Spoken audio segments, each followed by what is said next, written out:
Friends, good noon to all of you. कैसे हैं आप लोग? स्वागत है आप लोगों का बूम बूम 2 में। मैं आपको boom boom pronoun plus case का सेकंड सैटरडे लेकर हाजिर हूं। आप सभी का स्वागत करता हूं। थोड़ा सा आपसे मुखातिब हो जाऊं, उसके बाद मैं इस पर आगे बढ़ूं। आप लोग जुड़ते जाइए, जितना जल्दी हो सके जुड़ते जाइए। बिल्कुल जितना जल्दी हो सके जुड़ते जाइए। हम लोग चल रहे हैं बूम बूम 2 में। कन्हैया राय लिख रहे हैं प्रणाम, गुड मॉर्निंग लिख रहे हैं। रोशन कुमार हेलो लिख रहे हैं। Manish Sargil good noon sir. Rahul Kumar Dipankar लिख रहे हैं good afternoon sir. Rahul concept good morning sir लिख रहे हैं। अमतेश कुमार लिखते हैं प्रणाम sir. Abhishek Baba hello sir. Prakriti Gupta good morning लिख रही हैं। इसके बाद किंग गेमर गुड मॉर्निंग लिख रहे हैं। Roshan Kumar good afternoon sir लिख रहे हैं। आप सभी का बहुत बहुत स्वागत है कंपटीशन प्रो के सेशन 2 बूम बूम में। रियल कंसेप्ट भी लिख रहे हैं गुड मॉर्निंग। सत्याराज जुड़ गए हैं, लिख रहे हैं गुड मॉर्निंग। सौरभ पटेल प्रणाम सर लिख रहे हैं। बिल्कुल आप लोग बूम बूम के सीरीज में तैयार हो जाइए। चलिए हम चलते हैं। पहले अब आपको जो चैप्टर आज चलने वाला है बूम बूम में, उसका इंट्रोडक्शन के रूप में आपको इंट्रोडक्शन दे रहे हैं। इंट्रोडक्शन के बाद से मैं आपको स्वरूप ऐसा इतना बढ़िया प्रोनाउन और केस का पेश करूंगा कि आप एहसास करेंगे कि रियली इसके बाद से आपका एक भी क्वेश्चन छूटने वाला नहीं है। आपको मैं करीबन 300 से 350 क्वेश्चन के बीच में सफर कराने जा रहा हूं, जिसमें कम से कम आपको 250 से 250 वैरायटीज जरूर मिलेंगे। आपको 300 से 350 क्वेश्चन मैं आपको सफर कराने जा रहा हूं प्रोनाउन और केस का आज के बूम बूम क्लास में। और आपको इतना बता दूं, आपको दावे के साथ मैं कह सकता हूं कि आपको 250 प्लस वेरिएशंस मिलेंगे इसमें। और इतना करने के बाद से प्रोनाउन चैप्टर में आपको कहीं से दिक्कत नहीं रहेगा, इतना मेरा दावा रहेगा।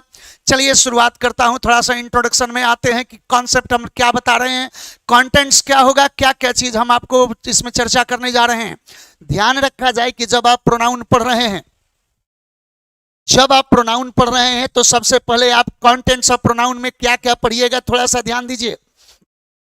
सबसे पहले आपको इतना बता दूं कि आप प्रोनाउन के कंटेंट्स में क्या क्या पढ़ना होता है। तो सबसे पहले आपको प्रोनाउन में आपको इंट्रोडक्शन पढ़ना होता है कि प्रोनाउन होता क्या है। तो आपको मैं सीधा सीधा बता दूं कि नाउन के जगह पर आकर नाउन का भूमिका निभाने वाला ही प्रोनाउन होता है। Pronoun is a word used at the place of noun. Noun के बदले में आकर जो नाउन का ही हरकत करे वही प्रोनाउन होता है। आपको एक बात बता दूं यहां पर कि नाउन के जगह पर आता है। नाउन किसके अनुसार? नाउन के नंबर के आधार पर, नाउन के पर्सन के आधार पर, नाउन के जेंडर के आधार पर यह हरकत करता है। याद रखा जाए कि यही प्रोनाउन होता है। थोड़ा सा ध्यान दीजिएगा। आगे टॉपिक में बात होगा कि इंट्रोडक्शन के बाद आपको नाउन के भेदों पर जाना है, प्रोनाउन के भेदों पर जाना होगा।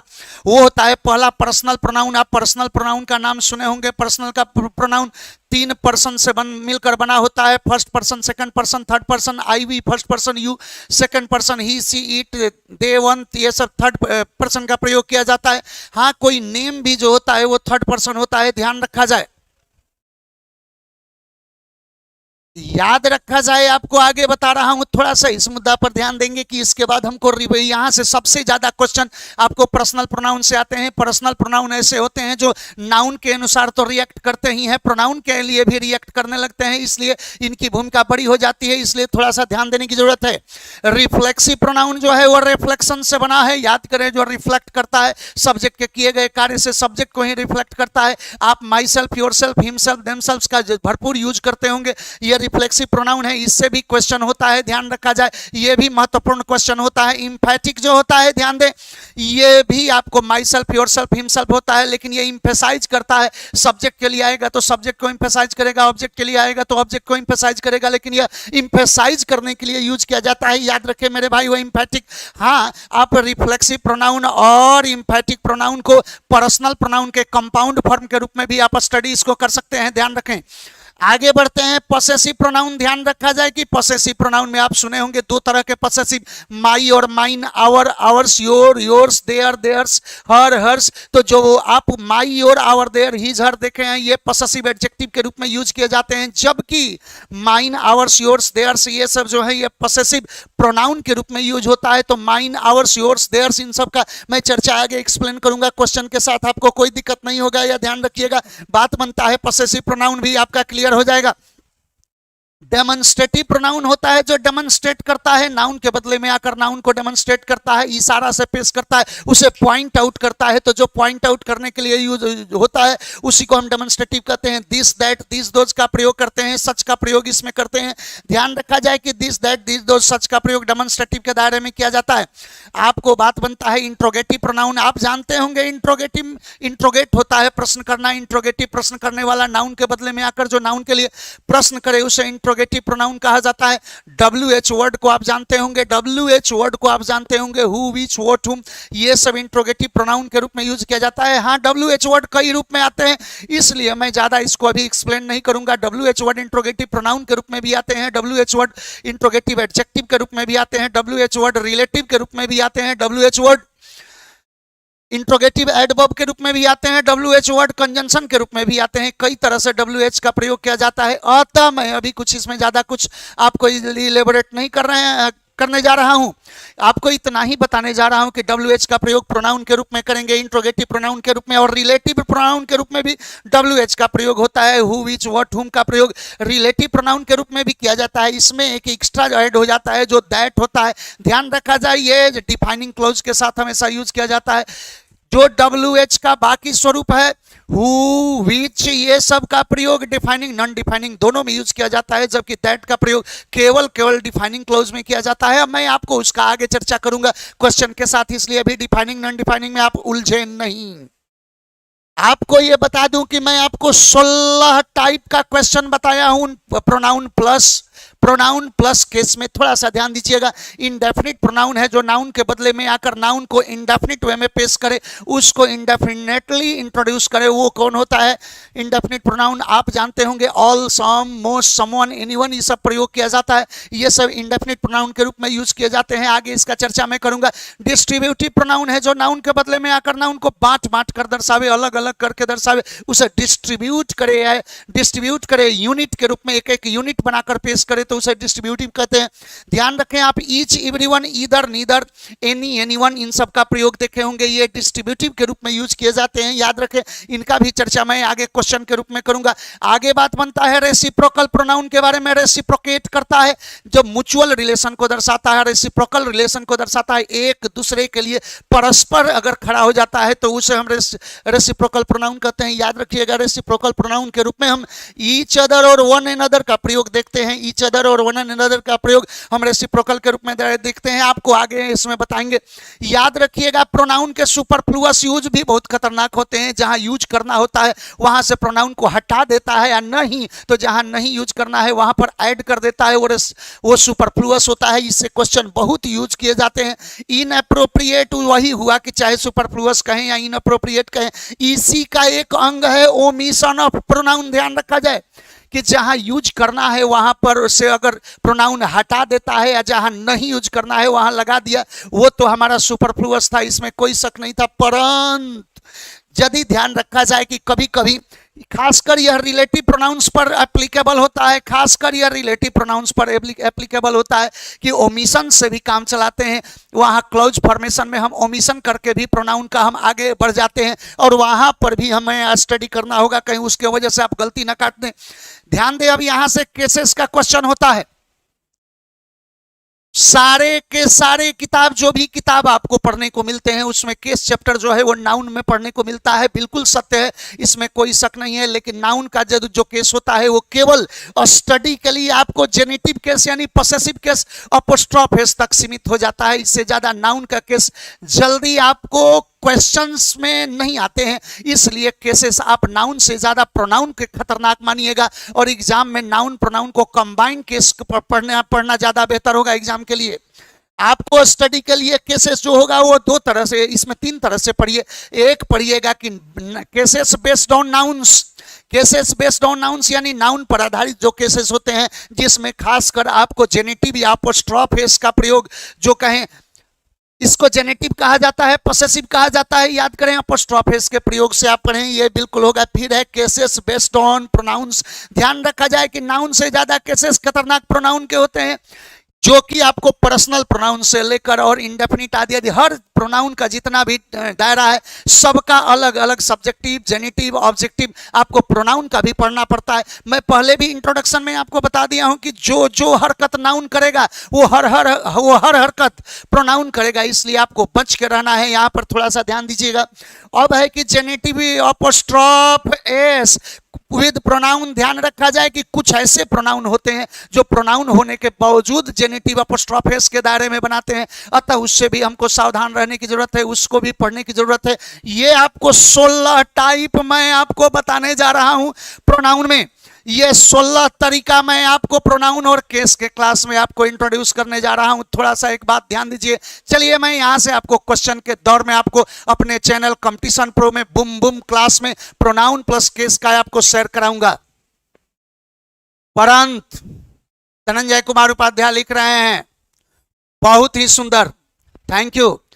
विजय गोविंद लिख रहे हैं, सर फेसबुक पर वीडियो नहीं दिख रहा है, फेसबुक का कुछ टेक्निकल प्रॉब्लम आ गया है बाबू, ये वीडियो फिर लोड हो जाएगा तो फेसबुक पर अपलोड कर दिया जाएगा। सनी राज लिख रहे हैं, यूट्यूब से आप सभी जुड़िए। इसके बाद रवि कुमार लिख रहे हैं, सर फेसबुक पर वीडियो नहीं चल रहा है, ठीक है। टुनटुन कुमार लिख रहे हैं, जोहार सर, बिल्कुल जोहार। चलिए बढ़ते हैं आगे। रोशन सिंह लिख रहे हैं, boom boom sir. Rakesh Jha लिख रहे हैं, भौकाल मचा देंगे आज। चलिए भौकाल के लिए आपका स्वागत है, ठीक है। आगे बढ़ते हैं। बहुत बढ़िया, एक आप लोगों के लिए एक बहुत बढ़िया स्टेटमेंट है, एक बहुत बड़ा कहें कुछ लफ्ज है उर्दू का, और उसमें से कुछ कंटेंट्स में काट कर आपके पास पेश कर रहा हूं जो आप पर एडजस्ट हो रहा है। शुरुआत होने से पहले मैं थोड़ा सा आपका चरित्र चित्रण कर दूं, क्योंकि कल के क्लास में भी मैंने कुछ ऐसा ही बात कहा था। खुदा से रूबरू जिस दिन कयामत बरमला होगा, न उस दिन बाप बेटे का न बेटा बाप का होगा। खुदा से रूबरू जिस दिन कयामत बरमला होगा, न उस दिन बाप बेटे का न बेटा बाप का होगा। सितारे टूट जाएंगे, जमी पे जल जला होगा, खुदा ही जाने उस दिन तेरा क्या भला होगा। अरे जमी मगरूर से मसरूफ बराबर एक सी होगी, जमी मगरूर से मसरूफ बराबर एक सी होगी। मोहम्मद तख्त पे होंगे, अदालत में खुदा होगा, न उस दिन बाप बेटे का न बेटा बाप का होगा। आप सोच रहे होंगे कि सर ये कह क्या रहे थे आप, तो थोड़ा सा आपको इस पर कन्विंस कर दूं कि मैं कह क्या रहा था, आपको इलेबोरेट कर देता हूं, उसके बाद क्वेश्चन की दुनिया में आपको शेयर कराऊंगा। मैं कह रहा था ये कि इस लफ्ज को, इस कुछ कथन को आप अपने पर कोरिलेट करें। खुदा एग्जाम का पेपर, आपके लिए एग्जाम का पेपर आपका खुदा है, निश्चित रूप से ध्यान रखिएगा कि खुदा एग्जाम का पेपर, खुदा से रूबरू जिस दिन आप एग्जाम के पेपर से एग्जाम में आमना सामनी हो जाते हैं, रूबरू होते हैं, खुदा से रूबरू जिस दिन कयामत बरमला होगा, न उस दिन बाप बेटे का न बेटा बाप का होगा। कोई एक दूसरे का मददगार वहां होता नहीं है एग्जामिनेशन हॉल में। सितारे टूट जाएंगे, जमीन पे जल जला होगा। दिन में तारा नजर आने लगता है, जमीन के पैर के नीचे से जमीन खिसकती हुई दिखाई देती है यदि क्वेश्चन नहीं बनते हैं तो।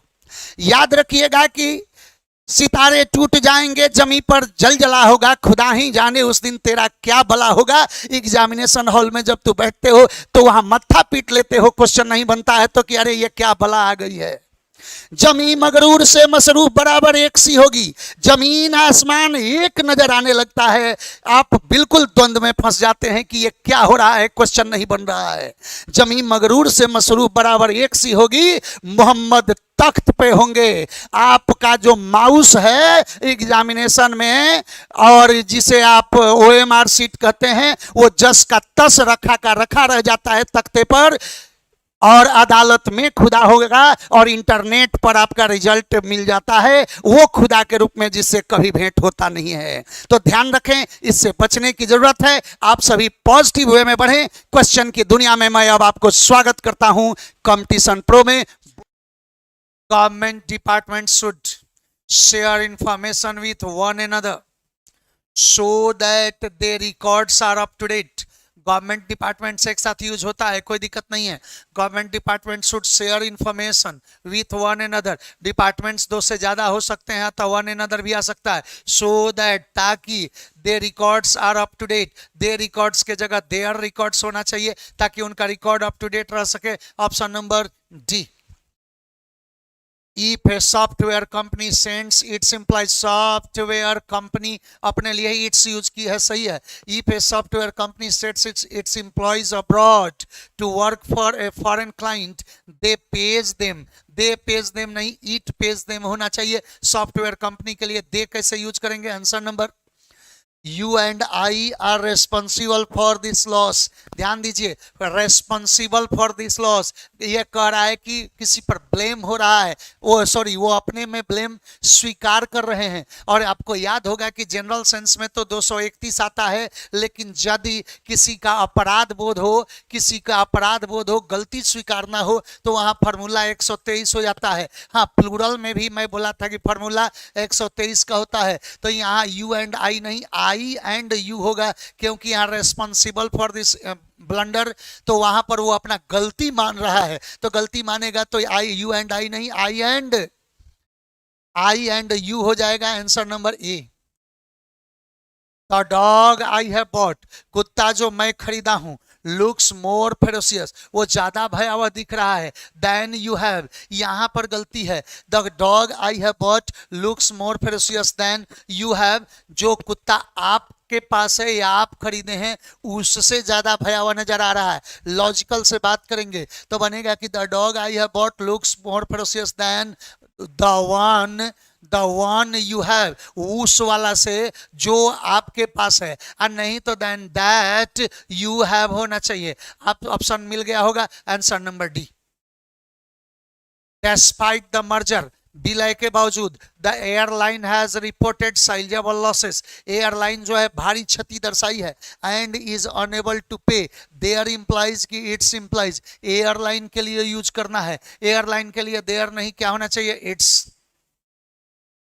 You and Hari will support the villagers whenever they find a chance।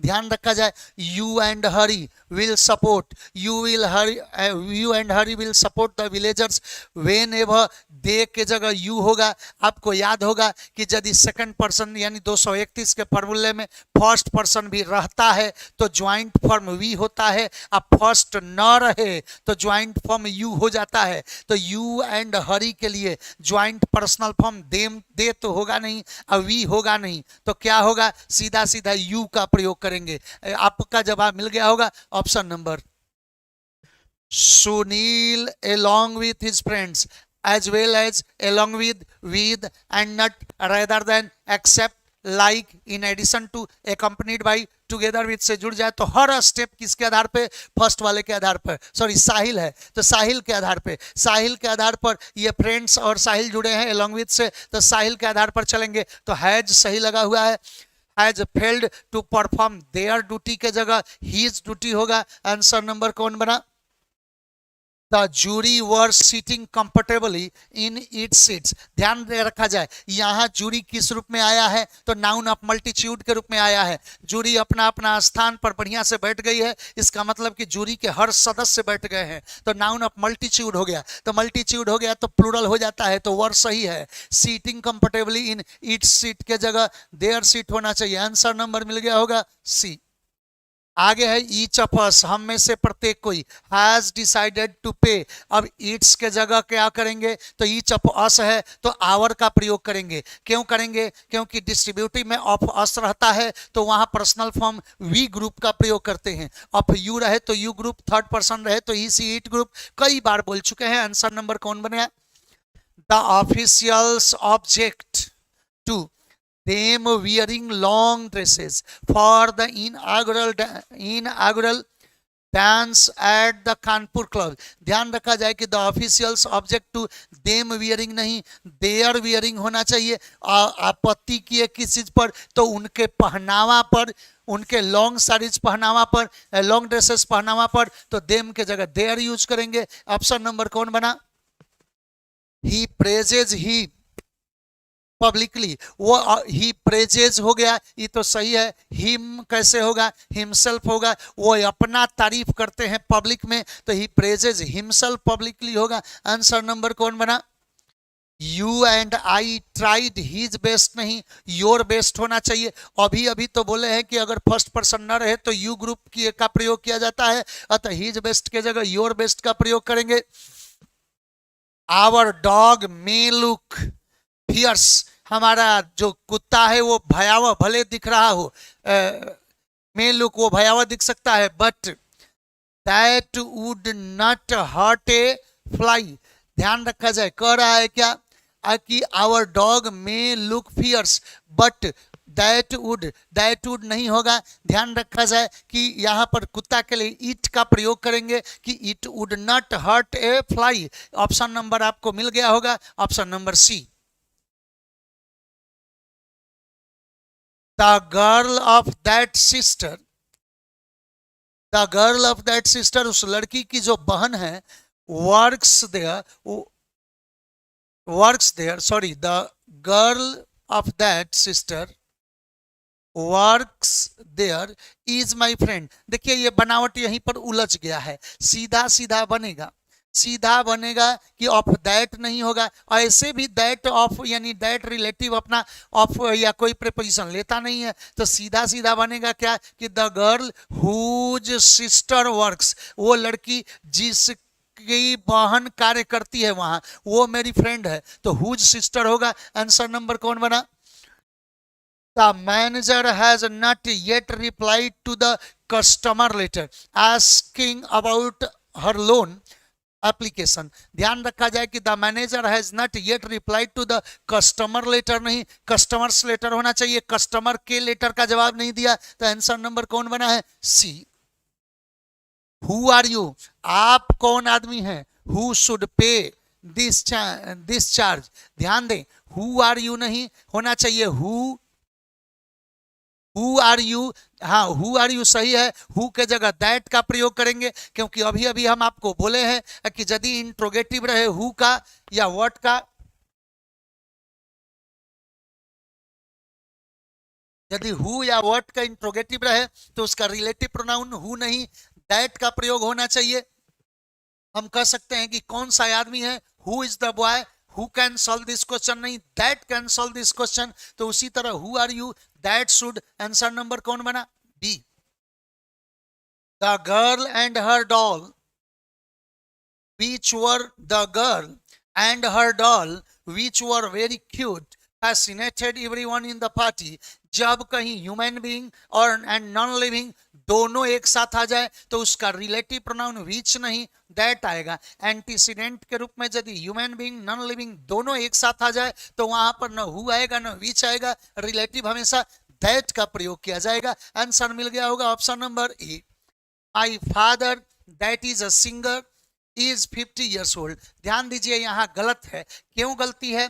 My father that is, that का प्रयोग हमेशा डिफाइनिंग क्लोज में किया जाता है, और डिफाइनिंग क्लोज जो होता है वो हमेशा रिस्ट्रिक्टिव सेंस लेता है, हमेशा रिस्ट्रिक्टिव सेंस में आता है, तो यहां पर दैट का प्रयोग नहीं होगा। दैट ह्यूमन बीइंग के लिए आता है, इसमें कोई शक नहीं है, लेकिन फादर के लिए यहां यूज नहीं होगा, क्योंकि पिताजी केवल एक ही हो सकते हैं दुनिया में और वहां पर उनको डिफाइन करने की जरूरत नहीं होती, इसलिए यहां पर हु का प्रयोग होगा। और हु जो होता है, विच जो होता है, वो डिफाइनिंग नॉन डिफाइनिंग दोनों में आता है।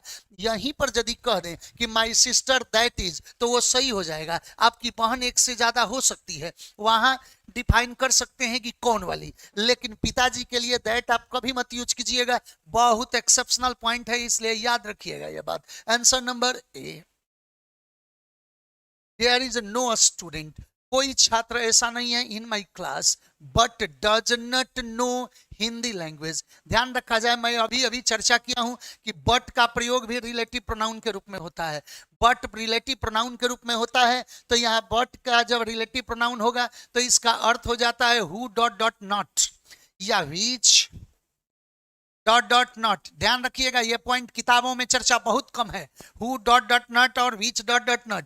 ध्यान दीजिए, ये जब भी यूज होता है तो कहाँ यूज होता है, तो नेगेटिव सेंस में आता है। नेगेटिव इसके इसके पहले नेगेटिव आता है, तो there is no student use हो गया in my class. But does not, ये नॉट नहीं होना चाहिए, कह रहा है कि बट नोज, तो अब अर्थ क्या होगा कि कोई छात्र नहीं है मेरे क्लास में जो नहीं जानता है। इसका मतलब बट का सेंस क्या हुआ कि there is no student in my class who does not know. Who does not know के सेंस में बट नोज का प्रयोग किया गया है, इसलिए आंसर सही है। यहां ध्यान दीजिए, रिलेटिव प्रोनाउन में बट नोज का अर्थ समझिएगा कि स्टूडेंट, बट नट नोज का अर्थ समझिएगा कि person who does not know, who does not no. ये एक्सेप्शन केस है, हमेशा याद रखने की जरूरत है। चलिए आंसर नंबर हो गया, इसमें आगे फिर नट की कोई जरूरत नहीं। Answer number B, I praise Kohli is batting who. ध्यान रखा जाए कि कह रहा है कि हु का प्रयोग यहाँ किसके लिए, तो बैटिंग के लिए होगा नहीं, तो कोहली को यहाँ लाएंगे। कोहली को लाएंगे तो क्या बनेगा, एंटीसीडेंट होगा। सही कि एंटीसीडेंट जो होता है हमेशा अपने रिलेटिव प्रोनाउन से नजदीक हमेशा सटने का प्रयास करता है, हमेशा उसको नजदीक रखना चाहिए। तो याद रखें, कोहली इज बैटिंग नहीं बनेगा, आई praise the batting of Kohli. अब जरा सा ध्यान दीजिए कि यदि कोहली का यहां ये प्रयोग कर देंगे तो हो जाएगा कि कोहली हुई इज अ क्लासिकल बैट्समैन, तब सही हो जाएगा आंसर नंबर बी।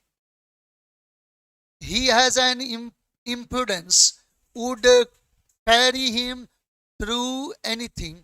उसके पास जो एक ऐसी क्षमता है जो उसको किसी हालत में उसको सही से उसको संभाल सकती है। तो he has in an importance, यहाँ पर वुड नहीं विच का प्रयोग होना चाहिए कि विच वुड या that would carry him through anything. Answer number B होना चाहिए, इम्पोर्टेंस तक तो सही है। He has forgot the year, वो साल भूल गया है which he was born, जब उसका जन्म हुआ। तो याद रखिएगा, ये रिलेटिव के सेंस में यूज किए जाते हैं।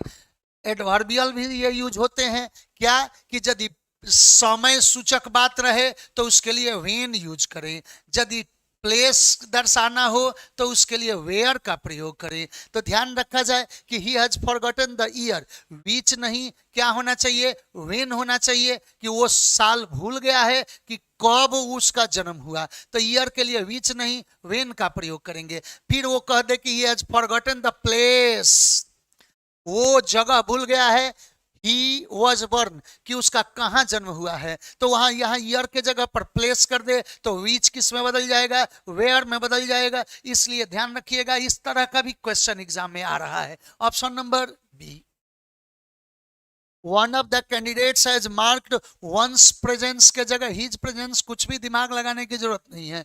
आगे बढ़ता हूं कि आई हैव 15 फ्रेंड्स, मेरे 15 गो दोस्त हैं। बोथ आर वेरी हेल्पफुल, जब 15 दोस्त हो गए तो बोथ कैसे होंगे, ऑल होंगे। दो ऑप्शन में रहे, दोनों को एक साथ पेश करना हो तो बोथ आता है, दो से ज्यादा ऑप्शन में चर्चा करेंगे तब ऑल का प्रयोग होता है। आपको जवाब मिल हो गया होगा option number, don't accept his proposal, उसका प्रपोजल एक्सेप्ट मत कीजिए। Who could not support you in trouble, जो आपको ट्रबल में सपोर्ट नहीं करे। ध्यान दीजिए, ये बनावट प्रपोजल के लिए हु कैसे संभव है, तो यहां होना चाहिए उस व्यक्ति का प्रपोजल एक्सेप्ट मत कीजिए। डोंट एक्सेप्ट द प्रपोजल, यहां होना चाहिए द प्रपोजल ऑफ दोज, तब हो जाएगा कि दोज के बाद हु कुड नॉट सपोर्ट। यहाँ हिज प्रपोजल नहीं, सीधे होगा the proposal the proposal of those who could not. Answer number बना है बी। माई फ्रेंड्स लाइक एलोट्स ऐसे हु वॉज मास्टरपीस राइटर। फिर वहीं पर गेम है, जैसे कोहलीज परफॉर्मेंस का आप गेम खेले थे वही गेम है। तो यहाँ पर बनना चाहिए कि द एसे ऑफ एलॉट का प्रयोग करेंगे, तब एलॉट के लिए हु सही हो जाएगा। एलॉट किसी का नाम है। Answer number, it is somebody's else mistake not mine। ध्यान रखिएगा, अभी बोला हूं कि वन या बॉडी में अपस्ट्रॉफ एस आता है, लेकिन यदि वन या बॉडी से अंत होने वाला अगर नाउन प्रोनाउन रहे, उसमें एल्स जुड़ जाए तो अपस्ट्रॉफ एस कहां आ जाएगा? तो अपस्ट्रॉफ एस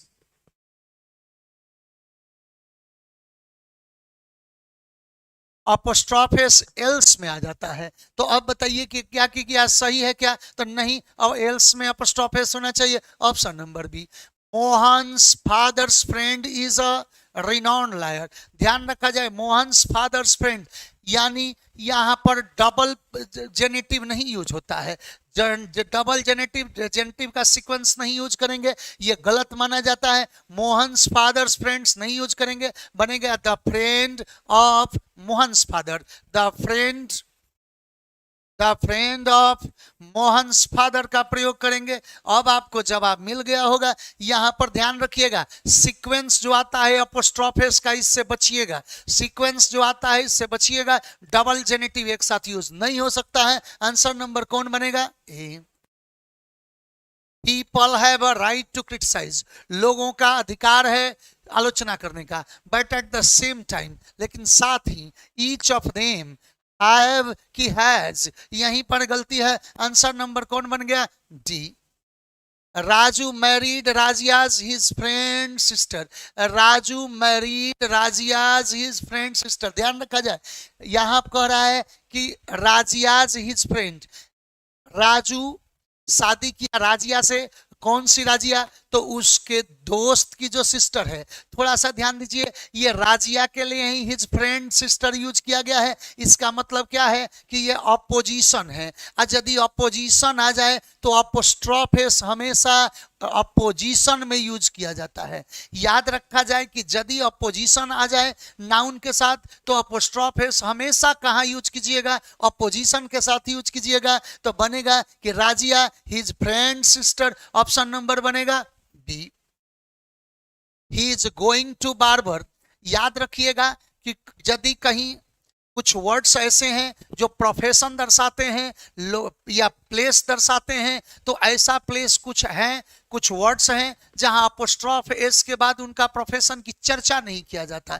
सीधे सीधे कहेंगे कि I am going to barber's, मैं नाई के यहां जा रहा हूं। अंडरस्टूड हो जाता है कि आप नाई के शॉप पर जा रहे हैं। यदि कोई कहेगा I am going to Catholic's, इसका मतलब है कि वो चर्च में जा रहा है। कैथोलिक में अपोस्ट्रोफ एस दे देंगे तो क्लियर हो जाएगा कि कैथोलिक्स के चर्च में जा रहा है। I am going to DM's, मैं डीएम के यहां जा रहा हूं। अंडरस्टूड है कि आप उसके ऑफिस में जा रहे हैं। तो ऐसे चीज से बचिएगा, अपोस्ट्रोफ एस डालना पड़ेगा, बार बार नहीं, बार बार होना चाहिए। The company has appointed consultants to help them increase its revenue and improve its financial position. Company ने अपॉइंट किया है कंसल्टेंट्स अपना रेवेन्यू बढ़ाने के लिए। टू हेल्प देम नहीं, हेल्प इट होना चाहिए। Help it increase its revenue. Answer number कौन बनेगा? बी। समवन पेन नहीं, is left in the class. Someone pen की समवंस पेन, किसी का कलम क्लास में छूट गया है, अतः समवन पेन के जगह पर समवंस पेन का ये प्रयोग करेंगे। आंसर नंबर कितना बनेगा? ऑप्शन नंबर कौन है? ए।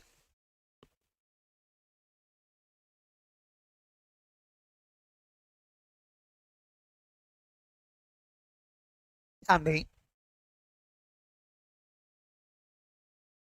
अनूप शर्मा लिख रहे हैं ऑप्शन नंबर बी। कैसे बाबू? कम से कम, अच्छा 331 का सी 31 पर ही अभी लटके हुए हैं। हाँ, नहीं, गुड़िया कुमारी सी अभी पर जी नहीं। पहले थोड़ा अपडेट होइए, आप लोग अपडेट होइए, अब समेटते हैं। क्वेश्चन अब रिपीट होने लगे हैं पैटर्न, इसलिए अब आप लोगों को यहीं पर छोड़ेंगे। 2 क्वेश्चन और बता देते हैं, उसके बाद चलिए देखिए। फॉर योर सेक, आपके खातिर, सेक अपने पहले हमेशा जेनेटिव लेता है, ये ध्यान रखिएगा। सेक अपने पहले जब यूज करेगा तो सेक का अर्थ होता है के खातिर, के लिए, तो वो हमेशा जेनेटिव यूज करता है। तो ये आपके खातिर, साथ ही साथ आपके वाइफ के खातिर, we will wish that you may get that job. एक बात बताइए, आपके खातिर, साथ ही साथ आपके वाइफ के खातिर, तो वाइफ में अपॉस्ट्रोफ एस होगा तब ना उसका जेनेटिव बनेगा। तो आंसर नंबर आपको मिल गया होगा B. Under no circumstances have I harmed him. ध्यान दीजिए, अंडर नो सर्कमस्टांसेस, यदि कहीं नेगेटिव फ्रेज से शुरुआत हो जाए, नेगेटिव फ्रेज से अगर क्लोज का सेंटेंस का शुरुआत हो जाए तो उसके तुरंत बाद इन्वर्सन यूज होता है। इन्वर्सन होता है क्या, तो वर्ब पहले सब्जेक्ट बाद में, याद रखिए। तो वहां पर क्या है, तो हैव आई हार्म, सही है, इन्वर्सन सही है, हैव आई हार्म्ड हिम, किसी भी स्थिति में मैं उसको आहत नहीं किया हूं। एंड ही नोज, और वो ये बात जानता है, तो ही नोज नहीं, ही नोज इट होना चाहिए, क्योंकि इसको रिप्रेजेंट इट करेगा। Answer number D. इति श्री स्कंद पुराणे प्रोनाउन देवता भ्यो नमः। यहीं पर द्वितीय अध्याय समाप्त करते हैं। अश्वमेध यज्ञ का दूसरा अश्व छोड़ा हूं, जिसको हिम्मत हो लगाम पकड़ ले। और उसके बाद फिर मैं बोलूंगा कि एम के मिश्रा के कलम के टंकार से होकर गुजरना पड़ेगा, क्योंकि अगर यह रिकॉर्ड टूटता है, यह रिकॉर्ड टूटता है तो एक नया रिकॉर्ड तुरंत स्थापित करूंगा। इस बात का चुनौती देता हूं, कोई भी हो, ओपन चैलेंज है, लगाम पकड़ ले। आप सभी को शुभकामना, आप सभी को बधाई। थोड़ा सा इस बात का ख्यालात रखिएगा कि सैटरडे आदि को जो भी आप क्लास करें उसमें तैयारी करके आइए। अश्वमेध का दूसरा अश्व, अश्वमेध का दूसरा अश्व है, जिसको लगाम पकड़ना है पकड़ ले, खुला चैलेंज है। चलिए, आप सभी को शुभकामना, बधाई, थैंक यू, जय हिंद।